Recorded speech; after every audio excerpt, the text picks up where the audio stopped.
Hello everyone, today is January 15th and this is a look and discussion of your upcoming week in weather.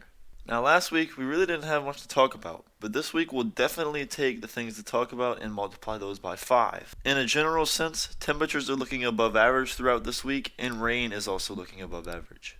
For the most part, we're looking at a warm and wet week. Today in fact might as well be the quietest day of the week, as when we go through the week we will get warmer and wetter. Just by taking a look at the normal satellite picture right now, we can see just how much is going on across the US. If we look around, we find an upper level trough screaming out of the west. We see an upper level disturbance over Iowa. And we see another low pressure system which interestingly is trying to become a subtropical storm off the east coast.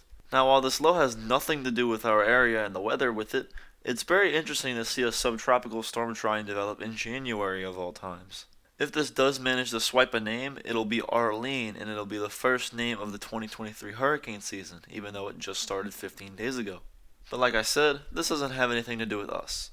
Across the local area, and even across the entire southeast, we're clear, even with all the stuff going on around us. This is due to a high pressure that is centered over southern Mississippi currently. However, throughout the day today, this high pressure will be moving off to the east. This will respond with the moisture, which you can already see flowing into southwest Louisiana. This moisture will begin to surge north and eastward, and eventually by later today, we will start moistening up. This moisture surge in particular is caused by the upper level trough that is streaming in from the west. With a lot to get into, let's take a look at our weekly forecast, this one for New Sarpy. Today will by far be the prettiest day of the week, with temperatures in the mid-60s and no clouds. As we go throughout the day, notice that change in wind direction, with a more southerly direction bringing in the moisture. If we look at forecast dew points through Tuesday, we see them rising throughout. That's due to the southerly winds. Monday will be a pretty fair day, although rain will be possible and clouds will be increasing. Also, winds could be gusting to 25 to 30 miles an hour with the southerly winds. Our first main chance of rain for this week comes in Tuesday morning. From midnight to sunrise on Tuesday, notice that a 40% chance of rain is given.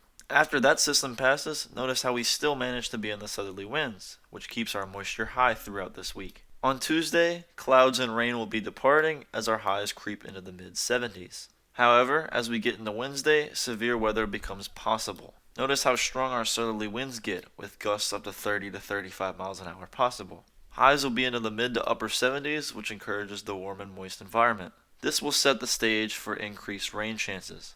We begin with a chance of rain Wednesday afternoon, but that increases into the nighttime. A cold front is likely to kick through between midnight and sunrise on Thursday. After the front kicks through, we should get a very nice day on Thursday, as rain chances and clouds start to decrease. Winds turn northwesterly, and temperatures will top out in the low 70s. Also notice how our dew points are decreasing throughout the day on Thursday. Friday will also be a pleasant day, although a little bit colder, with highs only in the mid-60s. However, this quiet does not last for long, as if we look ahead, more rain is likely. Between Friday night and Saturday morning, showers and thunderstorms become possible again. While the National Weather Service forecast ends here, I will say that by Sunday we could be seeing another severe weather chance, but that we will get into once we get into the models. First, we will take a look at the Storm Prediction Center. If we look at Wednesday, we notice that a slight risk is already in effect for our area. Now I know that we've had a lot of severe weather events lately. However, do not let your guard down. This is our severe season, and although that we have had above average severe weather, that does not mean you let your guard down for any one of these events. If anything, our severe weather is far from over, as we tend to peak in coverage between March and April. Let's take a look at the models for each rain event. First, we will start with the HRRR for the rain event on Monday and Tuesday. As we go throughout, notice how we're quiet at first, but you can see showers starting to fill in. By Monday morning, some light showers could be possible across the area, although coverage will not be very great. However, as we get overnight Monday and into Tuesday, rain chances increase a little bit. Light rain showers will be possible over this time period. In a general sense, there will not be much impact from this rain, it'll just be a nuisance. Also, in no way will rain totals be high from this. We will be looking at less than a tenth of an inch.